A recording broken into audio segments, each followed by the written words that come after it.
కట్టెలు లేకపోతే అగ్నిహోత్రం చల్లారికి ఏం చేస్తుంది? సో మామూలుగా అగ్నిహోత్రం ఉంది, దాంట్లో దుని ఉంది, దునిలో అప్పుడప్పుడు వెళ్ళి మనం పక్కన కట్టె దోసి చేస్తూ ఉంటే అది వెలుగుతూ ఉంటుంది అఖండంగా. లేక వదిలేసి ఊరుకుంటే కూలిపోతుంది.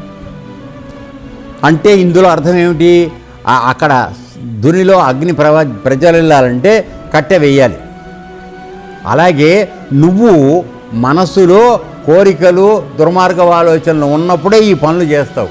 అది లేనప్పుడు నీ మనసు శాంతంగా అయిపోతుంది. ఈ విధంగా చిత్తాన్ని ఈశ్వరుని యందు అనగా ఆత్మయందు స్థిరం చేయాలి. అప్పుడు అది నేర్పడానికి ఇప్పుడు మీ అందరికీ యోగం నేర్పుతాను. ఏకాగ్ర చిత్తంతో కూర్చుని ఆత్మయందు రమించడానికి మిమ్మల్ని ఆ తోవలో వచ్చే అడ్డంకులు తొలగించుకుంటూ పైకి వెళ్ళటానికి ప్రయత్నం చేస్తాను. అప్పుడు చిత్తం బాహ్య వస్తువుల పైకి పరిగెత్తదు. మీరు ఆలోచించండి, ఇప్పుడు ఈ గంట సేపు కూర్చున్నప్పుడు అదేదో కొనుక్కుందాం, మిక్సీ కొనుక్కుందాం, అది చేద్దాం, ఇది చేద్దాం, టీవీ కొందాం, ఇవన్నీ ఆలోచనలు ఏమైనా వస్తున్నాయా? వస్తుంటే నిజం చెప్పండి. రావు, ఖచ్చితంగా రావు. ఆ కాడికి నీ మనసు ఖాళీగానే ఉంది కదా.